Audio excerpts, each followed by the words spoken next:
याद रखना, किसी को अगर गलतफहमी हो, 500 वर्ष पहले बाबर के एक सिपह सालार ने जो कुंभ अयोध्या में किया था, जो काम संभल में किया था, और जो काम आज बांग्लादेश के अंदर हो रहा है, तीनों की प्रकृति, तीनों का डीएनए एक जैसा है। गलतफहमी में मत रहना। अगर कोई ये मानता है कि वो बांग्लादेश में हो रहा है, तो यहां भी बांटने वाले तत्व उनके लिए बेट बन करके खड़े हो रखे हैं, पहले से खड़े हैं। वे समाज के सामाजिक ताने बाने को छिन्न भिन्न कर रहे हैं। हमारे तीर्थ अपवित्र नहीं होते। चंद मुट्ठी भर आक्रांता आकर के भारत को पद्दलित करने का दुस्साहस नहीं कर पाते। भारत के वीर योद्धाओं ने रौंद डालते, लेकिन हमारी आपसी एकता में बाधा पैदा करने वाले लोग वे सफल रहे, और उन्हीं के जो जीन्स है वे आज भी हैं, जो जाति के नाम पर राजनीति करके सामाजिक ताने बाने को छिन्न भिन्न करने का प्रयास कर रहे हैं। दुश्मन बगल के देश में किस प्रकार का कृत्य कर रहे हैं, याद रखना। किसी को अगर गलतफहमी हो, 500 वर्ष पहले बाबर के एक सिपह सालार ने जो कुंभ अयोध्या में किया था, जो काम संभल में किया था, और जो काम आज बांग्लादेश के अंदर हो रहा है, तीनों की प्रकृति, तीनों का डीएनए एक जैसा है। गलतफहमी में मत रहना। अगर कोई ये मानता है कि वो बांग्लादेश में हो रहा है, तो यहां भी बांटने वाले तत्व उनके लिए बेट बन करके खड़े हो रखे हैं, पहले से खड़े हैं। वे समाज के सामाजिक ताने बाने को छिन्न भिन्न कर रहे हैं, सामाजिक एकता को तोड़ करके, आपको बांट करके फिर काटने का और कटवाने का पूरा इंतजाम भी कर रहे हैं। ये बांटने वाले लोग, बहुत सारे लोग तो ऐसे हैं जिन्होंने दुनिया के तमाम देशों में प्रॉपर्टी खरीद करके रखी हुई है। जहां संकट आएगा वहां भाग जाएंगे, मरने वाले मरते रहेंगे, यही करेंगे लोग। और इसीलिए आप सबसे मैं कहने के लिए आया हूं, हमने अगर प्रभु को अपना आराध्य माना है, उनके प्रति समर्पण का भाव है, ये तब तक अधूरी है जब तक हम उनके उच्च आदर्शों से कुछ प्रेरणा प्राप्त करके अपने जीवन को उसके अनुरूप में डाल दें, और उसके अनुरूप तैयार करना, अपने आप को उसके अनुरूप करना। रामायण का तो एक एक दृश्य अत्यंत प्रेरणादायी है, अत्यंत प्रेरणादायी है। याद रखना, देश का जो भारत दुनिया का सबसे पहला महाकाव्य कोई आया है, वह महाकाव्य महर्षि वाल्मीकि का रामायण ही माना जाता है। लौकिक संस्कृत का इतना अच्छा महाकाव्य दुनिया के अंदर कहीं नहीं है, किसी के पास नहीं है। एक धरोहर है आपकी। प्रभु को भी स्थानीय बातें बहुत अच्छी लगती है। तुलसीदास जी ने रामचरितमानस भी अवधी भाषा में रची, कितना लोकप्रिय होगा, पूरे देश के अंदर छा गया। यानी ये धर्म के दोनों हेतु को, सांसारिक उत्कर्ष का भी और निश्रेयस की पथ का भी अनुसरण करने की एक नई प्रेरणा प्रदान कर देता। एक साथ ये दोनों हमारे पावन ग्रंथ हम सबको एक नई प्रेरणा प्रदान कर रहे हैं।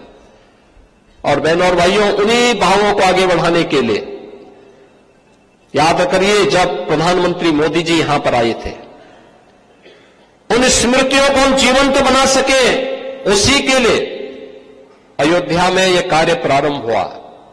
पहले अयोध्या धाम को उसका पुरातन गौरव प्राप्त हो। हम लोगों ने 2017 में यहां पर रामायण मेले के आयोजन को आगे बढ़ाया। यहां पर 2017 में दीपोत्सव के कार्यक्रम को आगे बढ़ाया।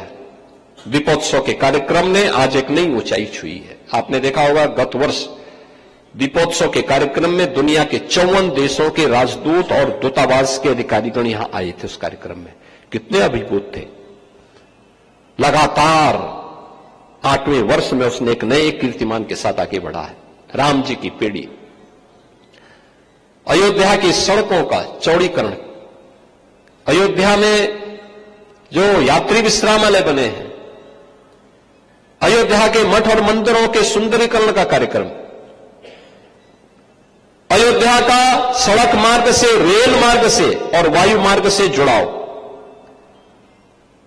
ये देखो, हजारों वर्ष के बाद अयोध्या में एयरपोर्ट बन पाया और अब तो इंटरनेशनल एयरपोर्ट हो गया। और इसीलिए इनको भी पहचान प्रभु राम के साथ जोड़ करके किया गया। एयरपोर्ट का नामकरण होगा महर्षि वाल्मीकि के नाम पे, उनके नाम पर, उनकी श्रद्धा, उनके प्रति श्रद्धा का भाव व्यक्त करते हुए इंटरनेशनल एयरपोर्ट भगवान वाल्मीकि को समर्पित है। यहां के भोजनालय माता सबरी, जिन्होंने भगवान राम के संकट के समय वन में अपने बेर, जूठे बेर ही उन्हें प्रस्तुत कर दिए। कितने भाव विभोर थे, वो भूल ही जा रही थी कि मैं क्या कर रही हूं। लेकिन भक्त की भावना का प्रभु किस रूप में सम्मान करते हैं। ये भिल्ली सबरी के बेर, और इसलिए यहां की रसोई माता सबरी के नाम पर। पहला आश्रय वन के समय देने का काम निषाद राज ने किया, तो रेन बसेरा जो यात्री विश्रामालय है उनका नाम पर निषाद राज के नाम पे होगा। भगवान राम के सर्वाधिक भजन गाने वाली सुर सम्राज्ञी लता मंगेशकर के नाम पर एक चौराहा आपने देखा होगा, कितना सुंदर बना हुआ है। क्या है, लोग अब सेल्फी ले रहे हैं, अयोध्या की पहचान बन रहे हैं सब। ये अब अयोध्या की पहचान बन रही है। अब अयोध्या के संत, अयोध्या के नागरिक, अयोध्या का भक्त या अयोध्या आकर के जाने वाला कोई व्यक्ति होगा, कहीं वो बोले कि मैं अयोध्या से आया हूं, कितना लोग भाव विभोर होते हैं, प्रसन्न होते हैं देख करके, कितना सम्मान देते हैं। और उस सम्मान को सजोए रखने की आवश्यकता है, उसको आगे बढ़ाने की आवश्यकता है। अयोध्या को एक नई अयोध्या के रूप में प्रस्तुत करने का दायित्व हम सबका होना चाहिए। यहां पर जगतगुरु रामदिनेशाचार्य जी महाराज कह रहे थे ना कि रामायण मेले को भी उसी, अरे हम तो बोल ही रहे हैं अयोध्या में कुछ नयापन करके लेके आइए, हम सहयोग करेंगे, सरकार पूरा सहयोग करेगी, सरकार की उससे निश्चिंत रहिए। केंद्र और राज्य सरकार भरपूर सहयोग करने को तैयार है। इसमें शोध होने चाहिए, कार्य होने चाहिए, नए नए तौर तरीके से हमें से आगे बढ़ाने की तैयारी करनी चाहिए। बड़े भव्य रूप में आएगा अयोध्या में, जो कुछ हो सकता है। देश की पहली सोलर सिटी, हमने सूर्यवंश की राजधानी को पहली, यहां पे जो बिजली मिल रही है, अब वो बिजली कहीं और से नहीं आ रही है, उससे कोई प्रदूषण नहीं हो रहा। भगवान सूर्य से जो रोशनी मिल रही है, वही रोशनी यहां की सड़कों पर और यहां के घरों में जल रही है, रिन्यूएबल एनर्जी की। याद रखना, पहली सोलर सिटी अयोध्या बनी है। अब राम जी की पेड़ी में सरयू जी का जल सड़ता नहीं है, एक तरफ से आता है, दूसरी तरफ से निकल जाता है। अलग विषय है, श्रद्धालु लोग लाभ लेते हैं, लेकिन सर्वाधिक लाभ उसका किसी ने लिया, वेदांती जी ने लिया, क्योंकि इनका आश्रम पहले रास्ता नहीं था। अब घाट से आते वहीं पर स्नान करके फिर वापस चले जाते हैं। तो ये सभी कार्य हो रहे हैं और होते रहेंगे, अनवरत सिलसिला आगे बढ़ेगा। और रामायण मेले को भी एक नई ऊंचाई तक ले जाने की आवश्यकता है। और यह आयोजन तब होता है जब प्रभु राम का मां जानकी के साथ वैवाहिक बंधन का कार्यक्रम संपन्न होता है। याद करिए, हजारों वर्ष की इस स्मृति को जो लोग हमारे इतिहास के बारे में नहीं जानते, उनको क्या पता, वो अपने अनुसार तिथि निकालते हैं। वे ज्ञानी हैं, कुछ भी उनको पता नहीं। अरे 5000 साल पहले तो महाभारत ही हुआ था। उससे भी हजारों वर्ष पहले प्रभु का अवतरण इस अयोध्या धाम में हुआ था। और हजारों वर्षों की विरासत को हमारे ऋषि मुनियों ने, हमारे संतों ने, हमारे विद्वानों ने आज भी अपनी स्मृति का हिस्सा बना करके उसी श्रद्धा भाव के साथ आगे बढ़ रहे हैं। और श्री राम जानकी विवाह के अवसर पर एक रामायण मेला उसको और भी नई ऊंचाइयां प्रदान करता है। और मैं चाहूंगा आयोजन समिति में अच्छे विद्वानों को, अच्छे संतों को रख करके, समाज के हर तबके से जुड़े हुए श्रेष्ठ जनों को रख करके इसको एक नई ऊंचाई तक आगे बढ़ाने की आवश्यकता है। रामायण पर शोध किए जाने की आवश्यकता है। और यह हमारा सौभाग्य है कि हमारी सरकार चित्रकूट धाम को भी सुंदरीकरण के बड़े कार्यक्रम को आगे बढ़ा रही है। लालापुर, जहां महर्षि वाल्मीकि का जन्म हुआ था, उसके सुंदरीकरण के बड़े कार्यक्रम को आगे बढ़ा रही है। और राजापुर, जहां संत तुलसीदास जी का जन्म हुआ था, वहां पर भी सुंदरीकरण के एक बड़े कार्यक्रम को लेकर के हमारी सरकार काम कर रही है। यह सिलसिला लगातार चलेगा। आध्यात्मिक और सांस्कृतिक विरासत को संरक्षित करते हुए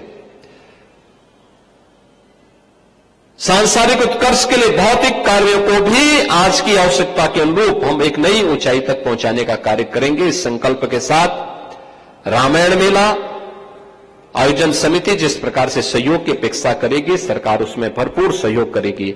मैं 45वें रामायण मेला। नमस्कार, आपको ये वीडियो कैसा लगा कमेंट बॉक्स में बताना ना भूलिएगा। चैनल को लाइक, शेयर और सब्सक्राइब कीजिए और चैनल के साथ जुड़े रहिए और देखते रहिए न्यूज़ डिबेट।